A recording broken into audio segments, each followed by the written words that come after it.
week before Christmas, I found out my parents were planning to humiliate me in front of everyone at our annual holiday dinner. They even invited my ex. I was in my workshop that night finishing a walnut dining table for a client in Portland. The radio was playing some old Springsteen song, and outside the rain had started to freeze on the windows. My phone buzzed and Mom's name lit up the screen. For a second, I almost ignored it. Then curiosity won. "Marcus," she said, her tone sweet but heavy with control. "We need you home this year. Everyone's coming. It'll be good for you. We just want to help you see things clearly. We'll teach you a lesson you won't forget." I froze. She kept talking about family and tradition. How Dad was finally willing to forgive and move on. How Ryan had a great idea for a little surprise during dinner. The way she said it made my stomach tighten. When she hung up, I stared at the sawdust floating in the air. The silence ringing louder than the machines. It had been 10 years since I walked out of Harper & Sons Investments, the family firm in Boston. I was a software engineer back then, designing systems to track financial models, when I found out they were cooking numbers for investors. I called it out. Dad called me disloyal. Ryan called me naive. I packed my things, drove across the country, and built a life in Seattle from nothing. Since then, every Christmas invitation came with the same undertone. Come back home and admit you were wrong. This time felt different though. Older. Like a trap dressed up in wrapping paper. 3 days later, I decided to drive east anyway. I told myself I'd spend a day at the house. Smile through the dinner. Maybe prove to them I was fine. The drive through Massachusetts was long and gray. When I pulled up to the old Harper estate, it looked exactly as I remembered, the perfect red brick mansion with the same iron gate and the same cameras at every corner. The housekeeper, Maria, answered the door with her warm Spanish accent. "Mr. Marcus, it's good to see you," she said, though her eyes flickered with worry. "Your parents are busy in the study." I left my bag in the guest room and walked down the hallway lined with family portraits. At the end was the office I used to sneak into as a kid. The door was cracked open. Voices came through, low but distinct. Richard Harper's deep baritone first. "He needs a wake-up call. Eleanor. He's been playing carpenter long enough. If humiliation is what it takes to get him back, then so be it. Then Ryan. We'll make it look like an intervention. I've already drafted a little financial presentation. Show everyone how his business bleeds money." Mom's voice followed, sharp and smug. And I called Laura. "She'll be there. Seeing her again will humble him. We'll teach him what real success looks like." My heartbeat thudded in my ears. I stood frozen beside the doorframe, afraid to breathe. They kept talking, outlining every detail. They'd invite friends, partners, even a few journalists who covered the firm. Right in the middle of dinner, Dad would graciously announce that the family wanted to help me get back on my feet. Then Ryan would put on a slideshow exposing how little money my workshop made. And Laura would confirm how I used to struggle. They planned to turn me into a public example, a failure dressed as family concern. When the room finally went quiet, I backed away silently. My hands were shaking. I walked outside through the back door into the cold night, breath turning white in the air. For a long minute I just stood there staring at the lights strung across the roofline. The kind Mom paid decorators to install. It was all perfect, sterile, and fake. I sat in my truck and let the engine idle. My reflection in the windshield looked older than I remembered. The gray in my beard catching the dashboard light. They wanted to break me in front of an audience. They wanted to erase the last 10 years of my life and prove I couldn't survive without them. I laughed once, bitter and low. Maybe I deserved some of it. I had left angry and proud. But then I thought about the years it took to build Harper Design Works. The clients who trusted me. The small team I trained. I wasn't rich, but I was free. That was something none of them could buy. My phone buzzed again. A text from Maria. "They're in the study again. Be careful." They mentioned the sound system. I stared at it, realization dawning. The sound system. I had installed it myself 5 years ago before we fell out completely. It was still connected to my old developer account. An idea formed. My pulse slowed. Steady. I opened the app. Saw every room listed. Every microphone. Every saved recording. All I had to do was flip a few settings, and their entire conversation was mine.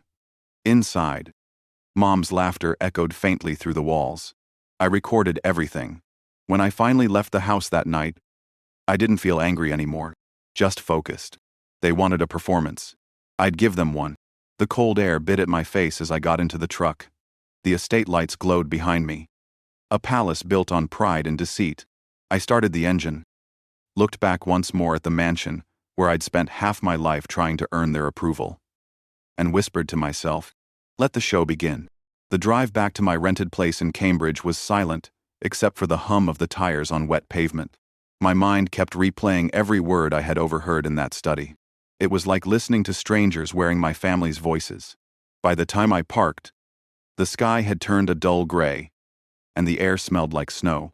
Inside, I poured a glass of bourbon and sat at the kitchen table, staring at the blueprint of the workshop expansion I'd been planning for months. 10 years of work. 10 years of trying to prove that walking away from Harper & Sons hadn't been a mistake.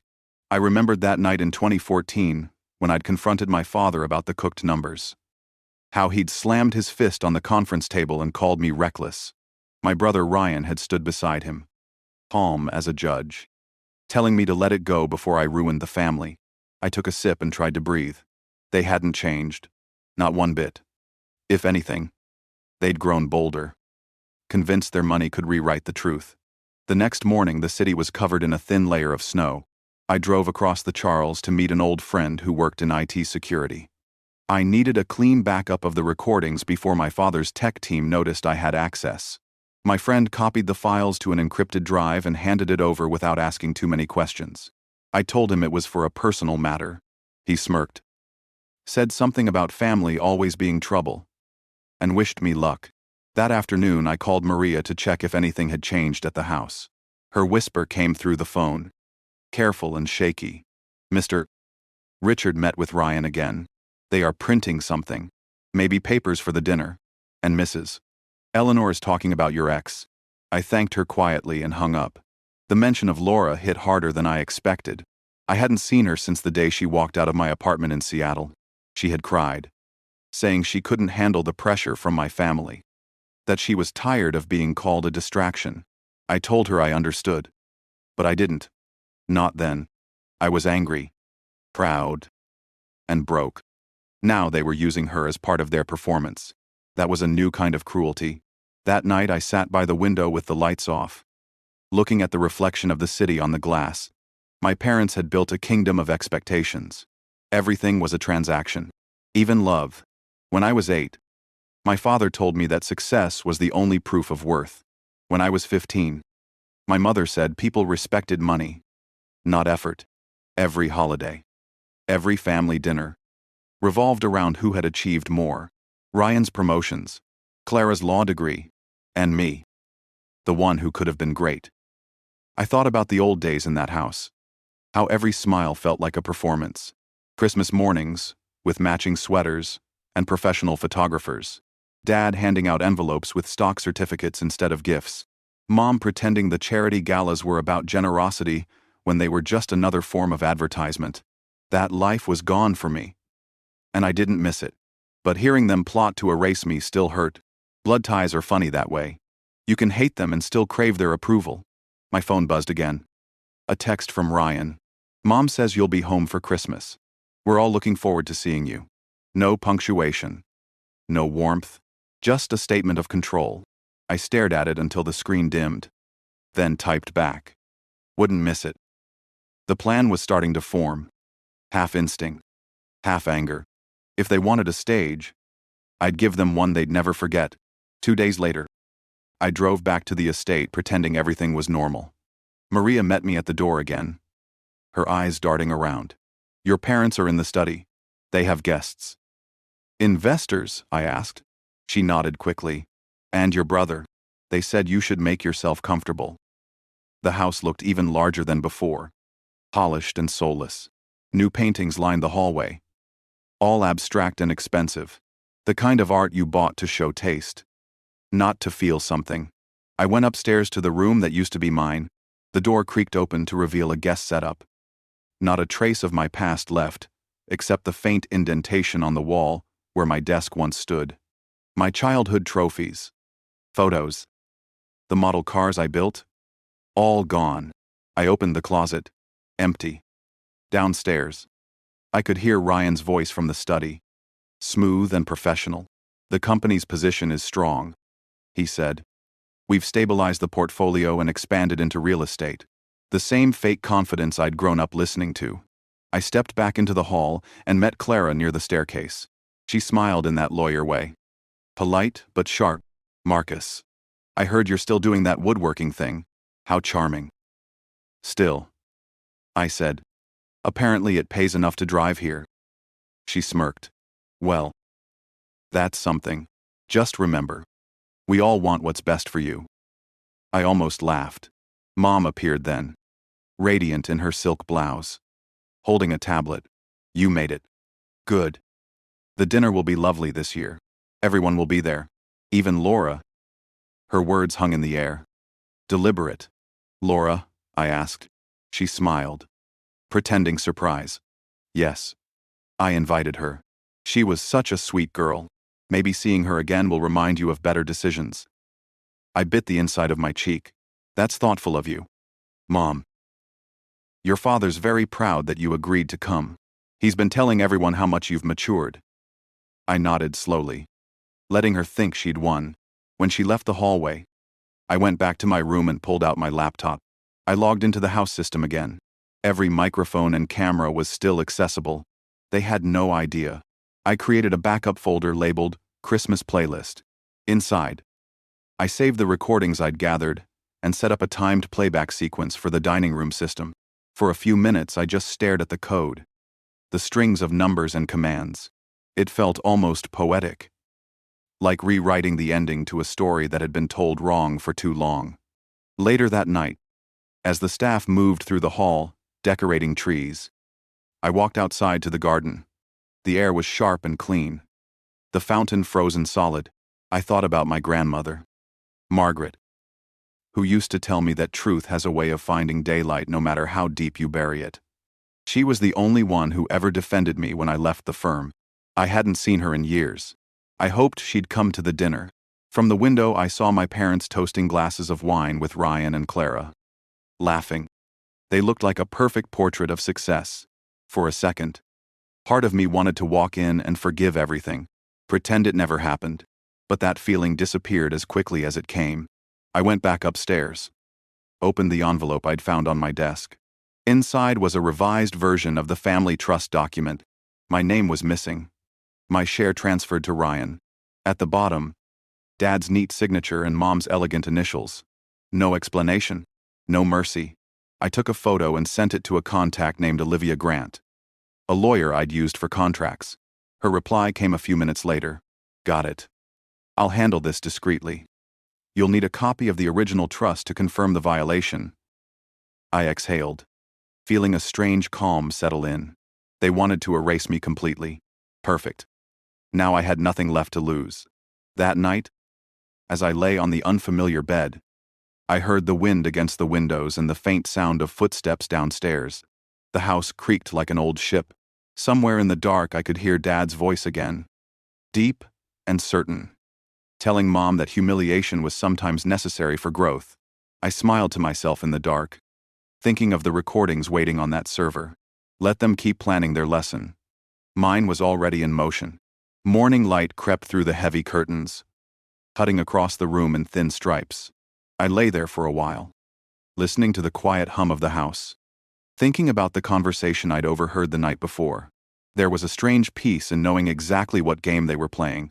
It gave me clarity, maybe even an advantage. I got dressed and headed downstairs. The kitchen smelled of coffee and cinnamon, but it felt staged, like everything else in that house.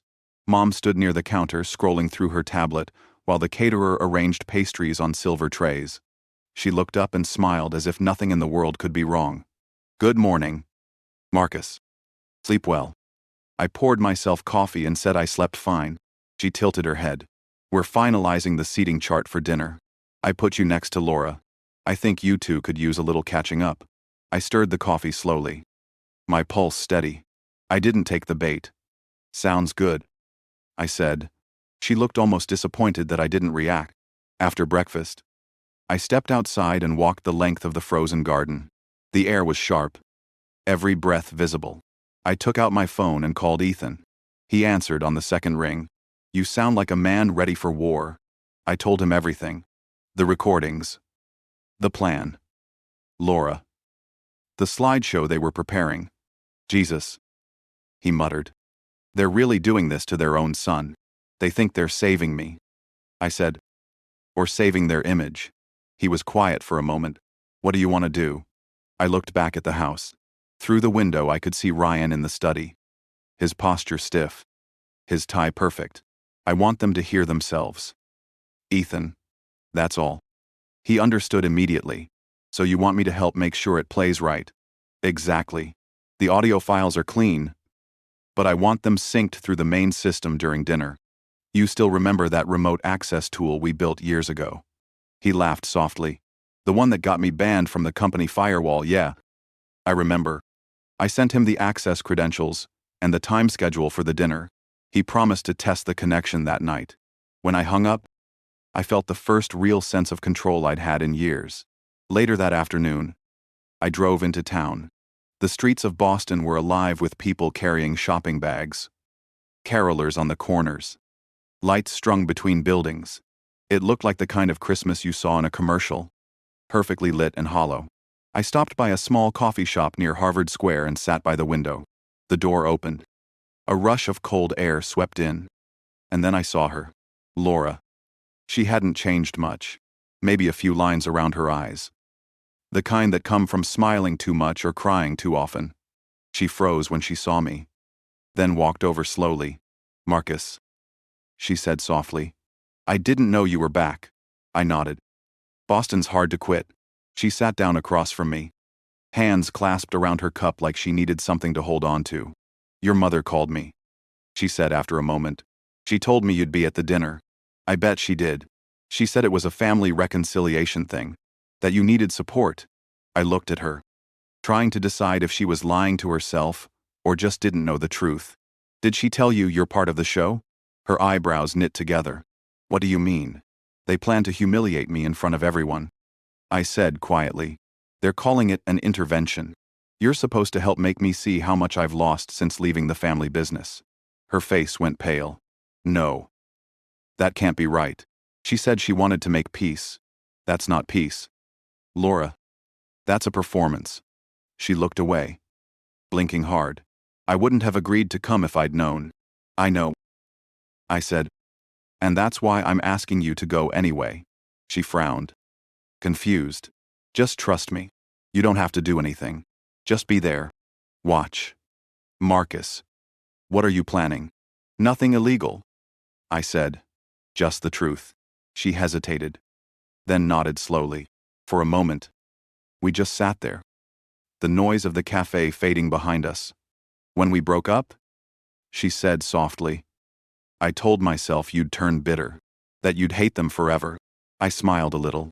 I did. For a while. Now I just see them clearly. She reached across the table and touched my hand briefly before standing. "I'll come. But if this blows up, I'll walk away. That's fair."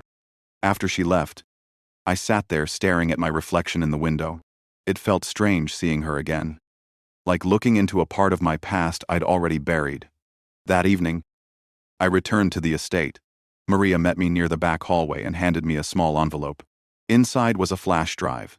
"Mr. Marcus," she whispered. I heard them talking again. They were in the study this morning with a man named Stephen. He had a presentation. "I thought you might want to see this." I thanked her quietly and went up to my room. I plugged the drive into my laptop. There it was. A PowerPoint titled, "Financial Intervention." Charts. Fake numbers. Photos of my workshop pulled from my website. Notes about reintegrating Marcus into the corporate family. They had even estimated my income, laughably low, and compared it to entry-level positions at the firm. I leaned back, a slow grin forming. They'd just handed me the perfect counterweapon. Ethan called later that night. "We're in," he said. "I've got control of the system. You just need to give me the cue." Perfect. I walked to the window. looking out at the frozen yard. The lights on the trees sparkled like a postcard. I imagined the house full of people. Laughter. Expensive wine. The illusion of perfection. And right in the middle of it, the truth cutting through like a blade. My phone buzzed again. Another message from Ryan. Don't be late tomorrow. Big night for the family. I typed back 2 words. Wouldn't dream. I slipped the flash drive into my jacket pocket, feeling its weight like a secret I was finally ready to use. Downstairs, I could hear the faint sound of my parents' voices. Calm and confident. The predators before the feast. Tomorrow, I whispered, and turned off the light. Morning came gray and heavy. The kind of sky that felt like it was pressing down on the house. I woke early, showered, and put on the one suit I owned that still fit. The mirror showed a man I barely recognized. Older. Harder around the eyes. Maybe that was a good thing. When I stepped into the hallway, the house was already alive with movement. The catering crew rolled carts of polished silver trays, and a florist arranged tall vases of white roses along the staircase. Everything looked perfect. Sterile. Lifeless. I could almost hear my mother's voice saying that appearance was the same as respect. She found me near the dining room, clipboard in hand, smiling as if we were planning a wedding instead of a staged humiliation. Good morning, Marcus. Don't forget. Dinner starts at 6 sharp. Your father insists on a proper toast this year. I nodded, pretending calm. Where's Grandma? Her face softened slightly. Upstairs resting. She flew in late last night from New York. You should stop by before she naps again. She would love to see you. That, at least, I believed. My grandmother, Margaret Harper, was the only person in this family who had ever treated me like I wasn't a disappointment. I went upstairs, knocked lightly, and heard her gentle voice from inside. Come in, dear. She sat by the window, wrapped in a gray shawl, a cup of tea steaming on the table beside her. Her hair, once silver, was almost white now. When she saw me, her eyes brightened. Marcus, it's been too long. I hugged her carefully. Too long. Grandma, you look good. She smiled. Flattery at my age works better than medicine. Sit down. Tell me how you've been. I gave her the short version, the workshop, the business growing slowly, the life I built far from here. She listened without interrupting, nodding every so often. When I finished, she sighed. Your father still thinks success means control. And your mother? She thinks control is love. I smiled sadly. Not much has changed. She took my hand. I know they're planning something. Marcus, I'm not blind. Whatever it is, be careful. They're proud people. When proud people are cornered, they can be cruel. Her words stayed with me long after I left her room. Downstairs, I ran into Ryan outside the study. He wore a tailored suit, crisp and smug. He looked me over like a mechanic inspecting a car that didn't quite run right. Didn't think you'd actually show, he said. Wouldn't miss it. He smirked. Good. Dad's been rehearsing his speech all morning. It's going to be memorable. I bet. He lowered his voice slightly. You could still stop this. You know. Admit you were wrong. Come back to the firm. Make peace. Peace isn't the word for it. Ryan. He gave me a pitying look and walked off. I watched him go, thinking about how different we had turned out. He measured life in returns and balance sheets. I measured it in hours spent making something real.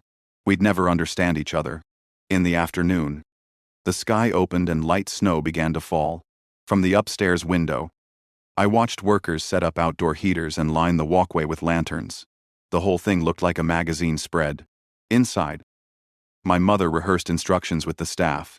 Dad's deep voice carried from his office. Commanding. Confident. Rehearsing control. By 4, guests began to arrive. Cars lined the circular driveway. Familiar faces stepped out, laughing politely. Old family friends. Investors. People who only came because it made them look connected. Maria passed me in the hallway and whispered. They brought in photographers. For the society pages. Of course they did. I spent the next hour staying out of sight, pacing the edges of the house. My nerves burned like static. At one point, I checked my phone and saw a message from Ethan. System armed. Ready when you are. I texted back one word. Stand by. When I looked up, Clara was standing by the stairs. Her champagne glass half full. She smiled that sharp lawyer smile again. You know. Marcus. Mom worries about you. She says you're lonely. I'm sure she does. She tilted her head. I used to think you'd come around. Guess I was wrong. You were. Her smile faltered just a little. For a second, I thought she might say something real. But she just walked away. Heels clicking on the marble. Around 5. I slipped outside to clear my head. The snow was heavier now. Soft and quiet. The world felt cleaner out there. Away from the noise and pretense. I could see my reflection faintly in the window. The party moving behind the glass. Everyone talking and laughing like a commercial. Maria joined me. Her coat pulled tight. She looked nervous. Mr. Marcus. I should tell you. I heard them talking about your room. What about it? They're cleaning it out tonight. Your mother said after dinner. The staff should start moving your things to the basement for storage. I stared at her. A slow heat building in my chest. Thank you. Maria. You've done enough. She hesitated. Whatever happens tonight, I hope you find peace. I managed a small smile. Don't worry. I already have. When she went back inside, I stood there for a moment longer, watching the snow collect on the railing. That was it. They weren't just trying to embarrass me. They were erasing me. I turned back toward the house. Through the dining room window, I could see the long table set for 20. The crystal glasses glowing under soft light. The centerpieces arranged perfectly symmetrical. My mother's masterpiece. Somewhere inside. My father was rehearsing his toast again. The one that would make him look like the wise patriarch rescuing his lost son. I checked my watch. Almost 6. The driveway filled with more headlights. Guests stepped out. Their laughter muffled by the snow. A photographer's flash lit up the porch. Everything was ready. As I walked back through the side door, my phone buzzed again. A text from Laura. Something feels off. They're treating this dinner like a show. Are you sure about this? I stared at the message for a long second. Then I typed, yes. Just be there. Watch and listen. I pocketed the phone and looked toward the grand hallway where the guests were gathering. My father stood at the top of the staircase, greeting them like a king hosting his court. My mother floated beside him. All smiles and diamonds. Ryan hovered nearby, tablet in hand, no doubt guarding his precious presentation. I took a slow breath, straightened my tie, and stepped into the crowd. No one noticed at first. Then a few heads turned. People whispered. My mother's smile tightened. But she didn't falter. Marcus, she said brightly, taking my arm, you made it. Everyone's been asking about you. I looked around at the familiar faces. The perfect decor. The glint of glass and gold. For a moment, I almost admired it. They had built an entire illusion just to protect their pride. I leaned closer to her ear. Then let's not keep them waiting. Her smile flickered for half a second before she regained composure. Of course not. The music changed to something soft and elegant. Dinner would start soon. As I followed her toward the dining room, I felt the weight of the flash drive in my pocket. The phone warm in my hand. Everything was in motion now. They thought they were about to teach me a lesson. They were right. Just not the one they expected. The hum of conversation filled the dining room. That practiced blend of polite laughter and quiet competition that always surrounded my family. Every detail was perfect. Down to the polished silverware and folded napkins shaped like snowflakes. It wasn't dinner. It was theater. I took my seat near the middle of the table, across from my brother Ryan and just a few chairs down from Laura. She avoided my eyes at first, but when our gazes finally met, she gave me a small, tense nod. I nodded back. Her face said enough. She knew something was off, and she didn't want to be part of it. Mom floated between the guests, greeting everyone by name, her hand brushing shoulders, her smile wide but rehearsed. Dad stood at the head of the table, perfectly at ease. The picture of control. Every time someone new entered, He made a point of introducing Ryan as the future of Harper and Sons.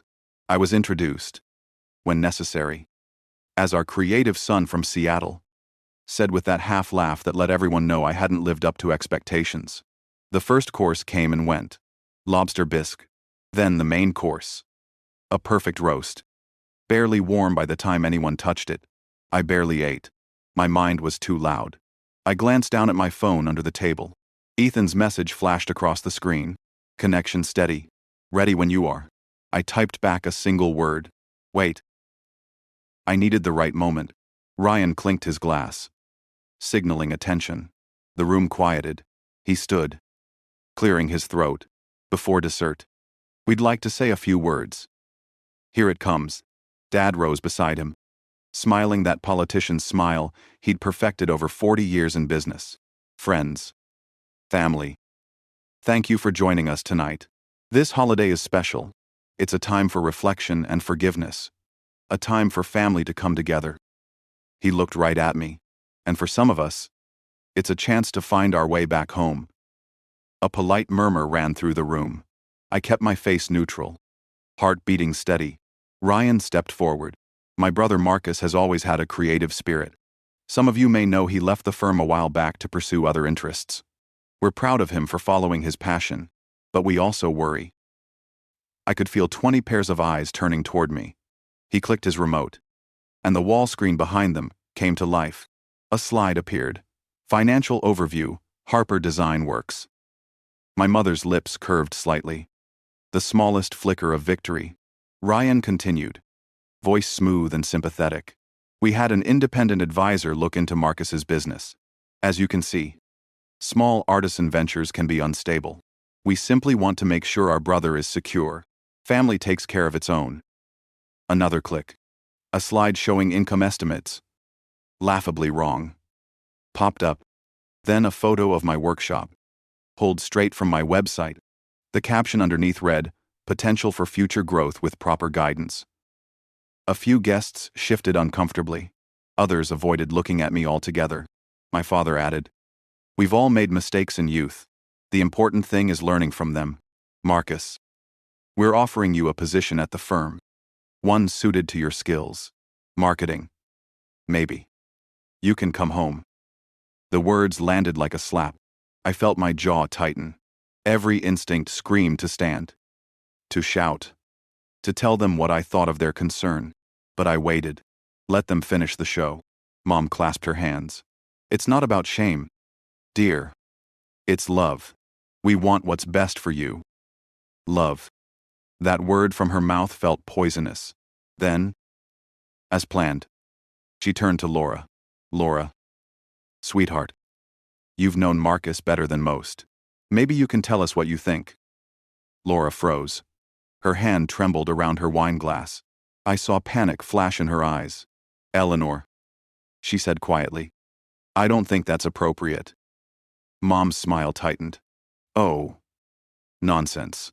You can be honest here. We're family. Laura's gaze flicked to me. I gave a small shake of my head. Just enough for her to see. She set her glass down. All I'll say is that Marcus is exactly who he's always been. He doesn't need saving. That wasn't in their script. Mom's expression hardened.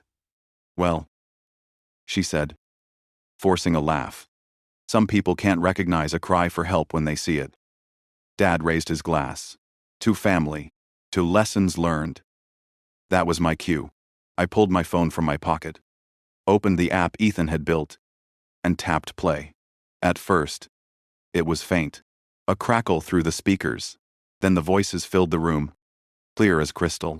Mom's voice. Cold and familiar. We'll teach Marcus a lesson he'll never forget.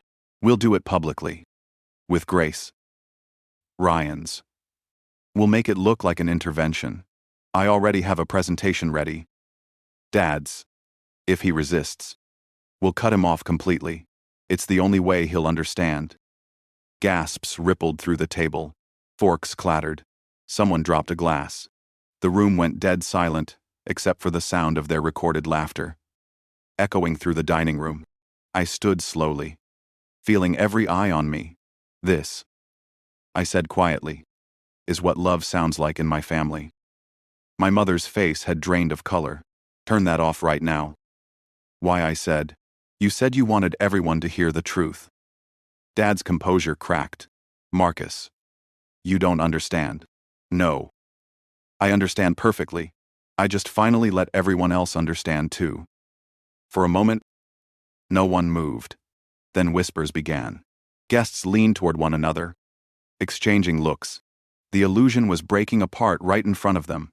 Laura stood abruptly, glaring at my parents. "You used me. You lied to me." Mom reached out, but she stepped back, shaking her head. I looked around the table. "Merry Christmas," I said simply. "Enjoy the show." And with that, I walked out. In the hallway, the muffled sound of chaos followed. Dad's raised voice. Mom's desperate explanations. Ryan cursing under his breath. I stepped into the cold night air, breathing deeply. The snow was falling harder now. Soft flakes catching in my hair. My phone buzzed. A message from Ethan. It worked. "They're losing it." I leaned against the porch railing, looking out at the dark yard. For the first time in years, I felt completely calm.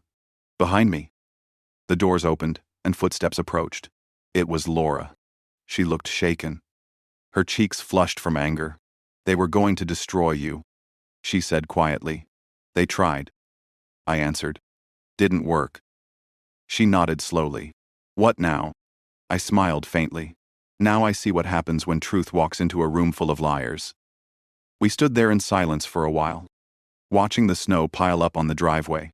Inside, the music had stopped. Only voices remained, sharp and panicked. Laura finally said, "You're not going back in there, are you?" "Not yet," I said. "The night's still young." I took one last look at the glowing windows, the silhouettes moving frantically behind the curtains, and turned toward the dark yard. The show wasn't over. Not by a long shot. The snow crunched under my shoes as I walked away from the house toward the garden. The cold cut through my jacket, but I barely felt it. The adrenaline was fading, leaving a strange calm behind. Inside, through the windows, I could still see movement, my family scrambling to contain the damage. Voices raised, faces red. It was exactly how I had imagined it. I stood under one of the old oak trees and watched the flakes fall through the glow of the outdoor lights. For a second, I almost laughed. All those years they spent trying to stage perfection, and it had taken a 2-minute recording to bring it all crashing down. The sound of footsteps came from behind me. I turned, half expecting one of the staff, but it was Ryan. His breath came out in sharp clouds, and his face was flushed with anger. "What the hell was that?" "Marcus," he said. I met his eyes. "The truth. You humiliated Mom and Dad in front of everyone." I tilted my head slightly. "No, Ryan. They did that themselves." He took a step closer. "You always have to make everything about you. You couldn't just take their help. Could you?" "Help, you mean blackmail dressed up as concern." He looked like he wanted to hit me but didn't. His jaw clenched. "You think you're some kind of hero now?" "No," I said quietly, just done pretending. He stared at me for a long second, then shook his head. "You're out of the family for good. Dad already told the board to pull your trust. You'll regret this." I smiled faintly. "Already did. Years ago." He turned and stormed back inside, slamming the door behind him. I watched the house for a moment longer, the golden lights flickering against the snow, then took out my phone and called Ethan. He picked up on the first ring. "You okay?" "Better than I've been in years." "You sure you don't want me to pull the files offline? They might try to cover their tracks." "No. Leave it for now. Let them sweat." He chuckled. "That's cold. Man." I looked at the house again. "Yeah. It is." After hanging up, I walked along the path toward the back of the estate where the old carriage house stood. When I was a kid, it had been my hideout. Now it was used for storage. I pushed open the door, the hinges creaking. Inside, the air smelled like dust and oil. I sat down on an old wooden crate and took a deep breath. From here I could still hear the faint echoes of shouting drifting across the snow. My father's voice, booming and furious. My mother's sharp and brittle. It was strange, hearing them like that. stripped of control. The door opened behind me. I didn't need to look to know it was Laura. She closed it gently and stood there for a moment, watching me. "You know they're in full panic mode," she said. "Half the guests left. The others are pretending they have somewhere else to be. Sounds about right." She walked closer. "That recording? You planned all of this, didn't you?" I nodded. "And you were never going to warn me." I looked at her. "I did warn you. I told you to watch and listen." She folded her arms. "I don't know whether to thank you or hate you. Maybe both." For a moment, she just stared at me. Then she sighed and sat down across from me. "You could have walked away." "I did once. Remember, didn't change anything." She nodded slowly, the silence stretching between us. "Finally," she said, "you won't believe what your mother told me before dinner. Try me. She said they were doing all this because they loved you. Because watching you fail was too painful." I laughed softly. Love shouldn't feel like control. Outside, the wind picked up, rattling the window panes. Laura stood and looked toward the house. "They're turning on each other now. Your grandmother's furious." Apparently she had no idea. That surprised me. Grandma never missed anything. Laura glanced at me. "You did what you came to do. Maybe it's time to go." "Not yet." She frowned. "Then what?" I pulled the flash drive from my pocket. "They think that presentation was their weapon. I think it's better in the right hands." She looked at me, puzzled. "There's a federal investigator who's been quietly watching Harper and Sons for months." I said, "Someone tipped me off last year. They've been manipulating client accounts again. I've got proof." Laura's eyes widened. "You're going to give it to them. Eventually. Tonight. I just want to make sure it's noticed." I stood and brushed off my coat. "Come on. I want to see the fireworks." We walked back to the house. Through the windows. The scene looked chaotic. My father was standing at the head of the table, shouting at someone on the phone. Mom was pacing, one hand gripping her glass of wine, the other pressed to her temple. Ryan was on his laptop, typing furiously. Clara stood by the fireplace, pale and silent. We stepped into the doorway. No one noticed at first. Then Grandma saw me. She was sitting at the far end of the room, calm but furious, her cane resting beside her chair. When our eyes met, she gave me a single nod. Dad finally noticed me. His face turned crimson. "You think this is funny? You've ruined this family." I stayed quiet. He slammed his fist on the table. "Do you have any idea what you've done?" "Yeah. I showed them who you really are." He took a step toward me. "You're nothing without this family." "Marcus. Nothing. Maybe," I said. "But at least I can look in the mirror." Grandma stood then, her voice cutting through the tension like a blade. "Enough. All of you. I've listened to this family pretend to be perfect my whole life. Tonight, it ends." Everyone froze. Even Dad. She turned to me. "You did what I never had the courage to do." I nodded once, unsure what to say. Then she looked at my father.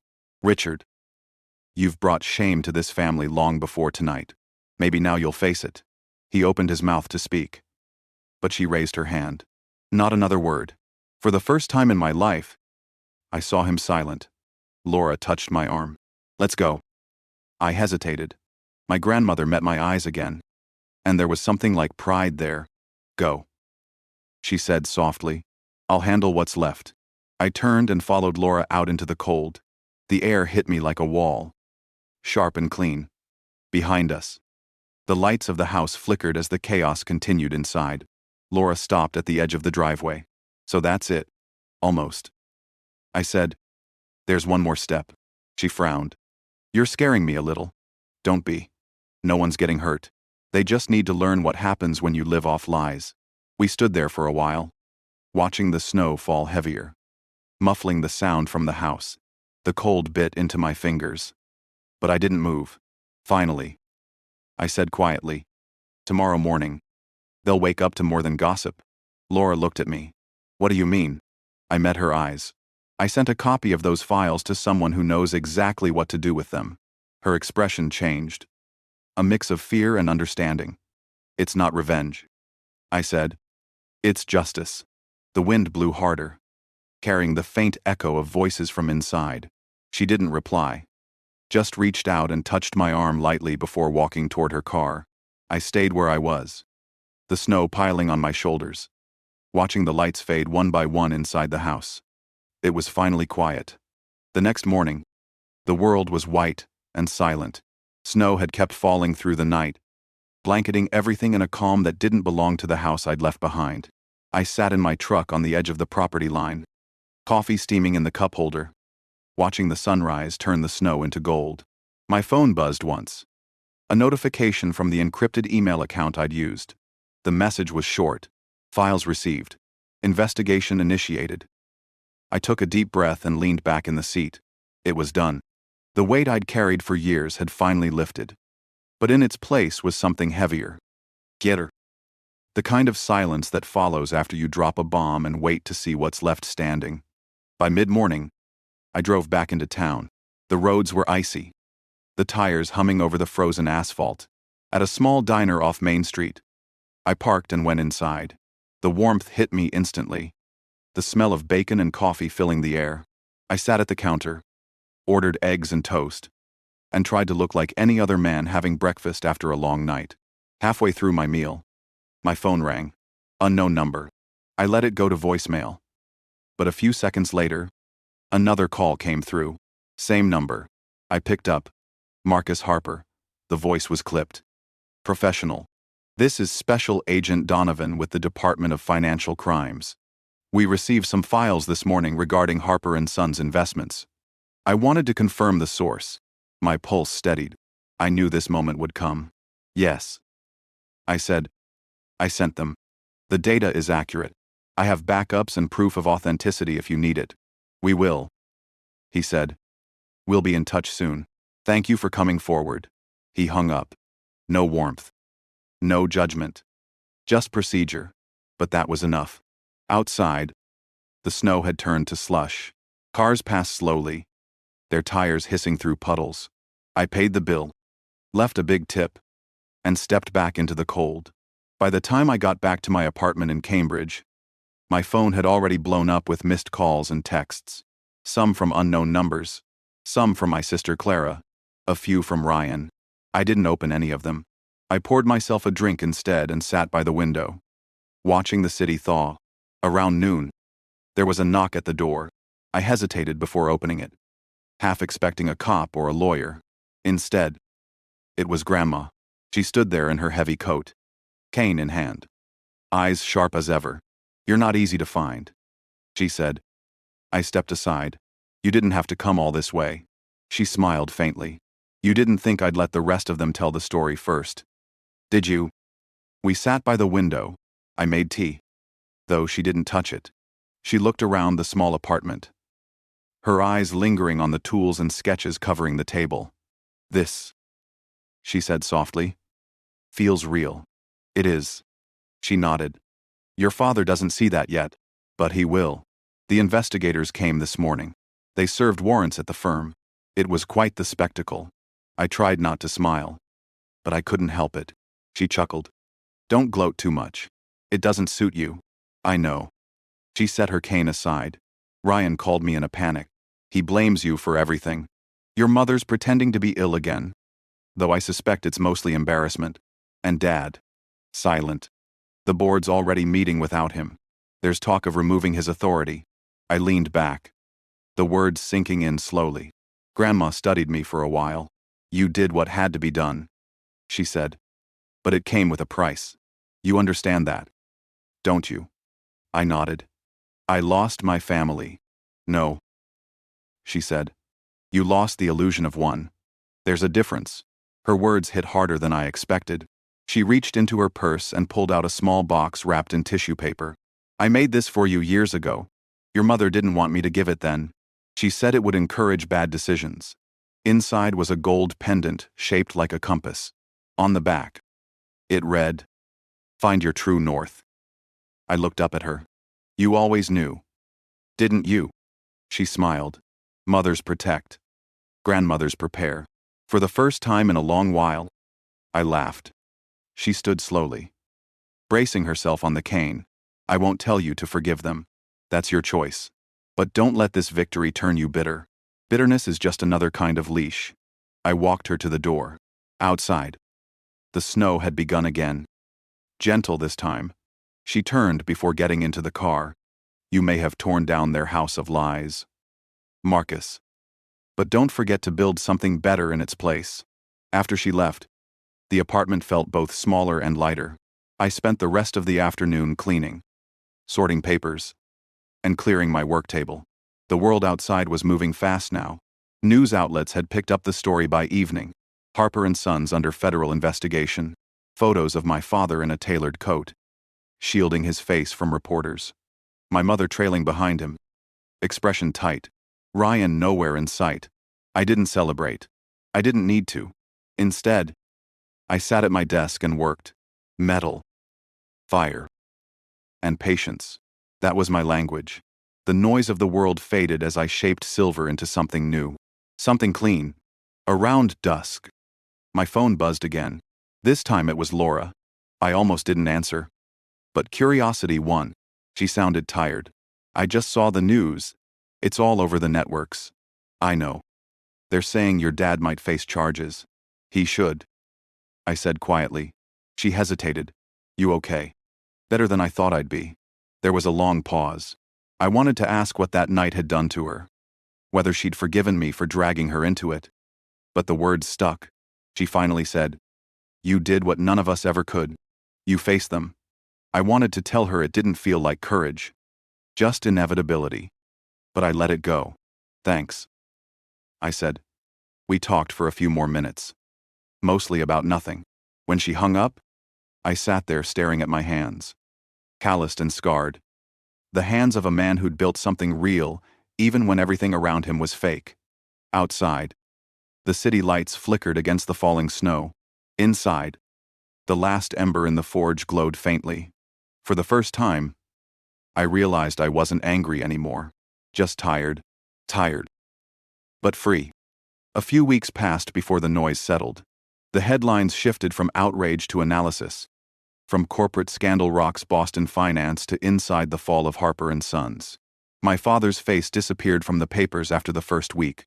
He'd gone quiet. Probably under legal advice.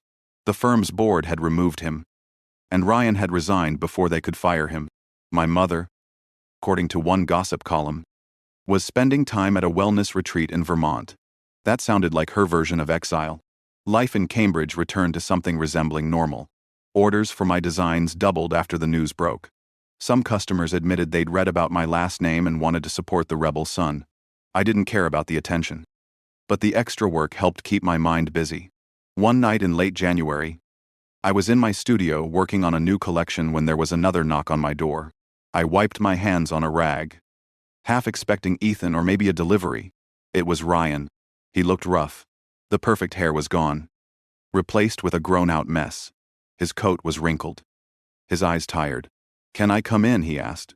I hesitated, then stepped aside. He looked around the studio. So this is what you traded everything for? I ignored the jab. What do you want? Ryan. He exhaled slowly. The firm's gone. The accounts are frozen. Dad's being questioned every week. You know that. Right. I nodded. You destroyed him. I leaned against the work table. No. Ryan. He destroyed himself. I just stopped cleaning up after him. He shook his head. You think you're righteous. But you're just like him. You had to win. You couldn't just walk away. I looked at him. Really looked at him. All I saw was a man clinging to a world that had already collapsed. Winning isn't what this was, I said quietly. It was survival. He gave a bitter laugh. Survival. You call ruining your own family survival. They weren't my family anymore. They made that clear. He turned toward the door, then stopped. Mom wants to talk to you. I frowned. Why? She says she wants to apologize. That word didn't sound real coming from him. I'll think about it, I said. He nodded once and left without another word. When the door closed, I sat down hard. The room suddenly feeling too small. Part of me wanted to believe her. Part of me didn't care. The next morning, I drove to the coast. It was freezing. The ocean rough and gray. I parked near an old lighthouse and walked along the empty beach. The wind cut through my jacket, but the cold helped me think. I kept hearing my grandmother's voice. You may have torn down their house of lies, but don't forget to build something better. What did better even look like now? I'd spent years defining myself by what I wasn't. Not corporate, not obedient, not one of them. But without that fight, who was I? That question followed me back to the city. Later that week, I met with Ethan at a bar near Kendall Square. He was already halfway through a burger when I sat down. You look like hell, he said. You always know how to cheer a guy up. He grinned. I saw the news. You're practically a folk hero online. Yeah. I noticed. Doesn't feel great. He nodded, taking a sip of his beer. I get it. Truth's messy. But sometimes you need to burn things down before anything real can grow. I looked out the window at the snow falling again. Lighter this time. Maybe he was right. He leaned forward. You gonna call her? Who? Your mom. I sighed. I don't know. He smirked. You will. You can't help yourself. Closure's a drug. He wasn't wrong. 2 days later, I got a letter in the mail. Not an email. Not a message. An actual handwritten letter. The return address was a small rehab clinic in Vermont. It started with 3 words. I was wrong. The rest was shaky but sincere. She said she'd watched her world collapse and realized it was built on fear. She said she never understood me because she couldn't understand anyone who didn't live by control. She said she wanted to see me before it was too late. I folded the letter carefully and set it on my workbench. For a long time, I just stared at it. That weekend, I drove north. The clinic sat on a hill surrounded by bare trees. Quiet and still. When I entered the lobby, a nurse led me to a small room where my mother sat near the window. She looked older. Smaller somehow. The sharpness was gone from her face. Marcus, she said softly. I sat down. I didn't expect you to come. She said. Neither did I. For a moment, neither of us spoke. Then she said, I thought I was protecting you. I thought if I pushed you hard enough, you'd become what I believed success was. I know. I wanted to say more. To tell her what that did to me. But she looked so fragile that the words caught in my throat. She reached for my hand.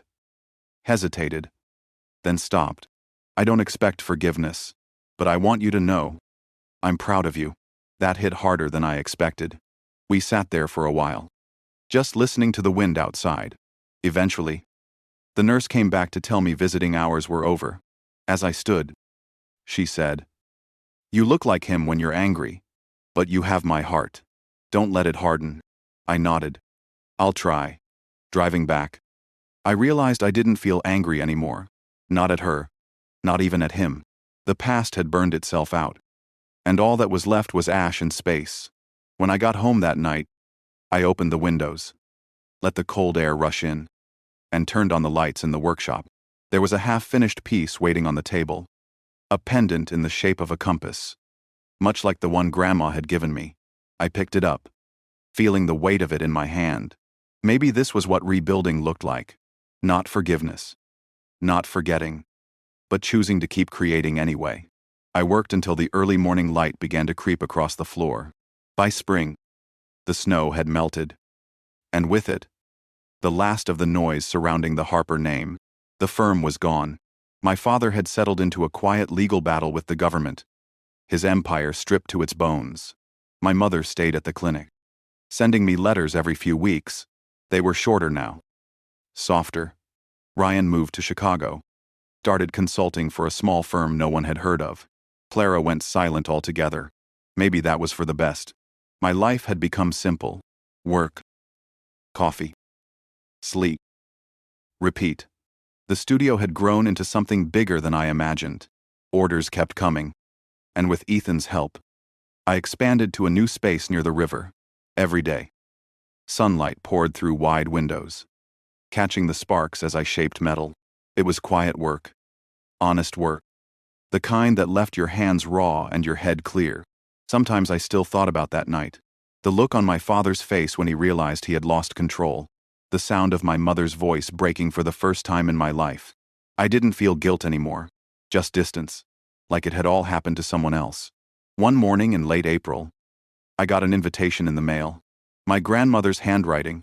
She wanted me to visit her in Cape Ann for her birthday.